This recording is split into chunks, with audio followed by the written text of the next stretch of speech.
రైతన్నలందరికీ నమస్కారం. నేను Mahender Jakkula from Royal fertilisers.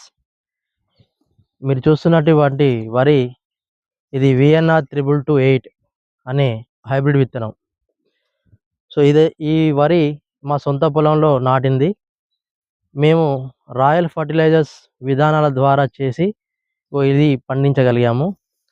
ఈరోజు హార్వెస్టింగ్ చేస్తున్నాము.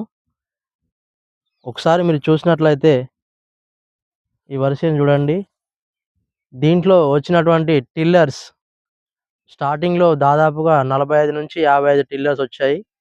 కానీ మాక్సిమం దాంట్లో 50% వరకే ప్రొడక్టివ్ టిల్లర్స్ అయ్యే అవకాశం ఉంటది. కానీ రాయల్ ఫర్టిలైజర్స్ విధానాలలో మన యాజమాన్య పద్ధతిలో చేయడం వలన మాక్సిమం మోర్ దాన్ 80% టిల్లర్స్‌ని ప్రొడక్టివ్ టిల్లర్స్‌గా మార్చడం మన ప్రత్యేకత. రాయల్ ఫర్టిలైజర్స్ అనేది కేవలం మాటలు చెప్పే సంస్థ కాదు, చేతలు చేసే సంస్థ. ఎక్కువ శాతం మేము ఫీల్డ్‌లోనే ఉంటాము. మేము ఉట్టి మాటలు చెప్పేవాళ్ళం గాదు.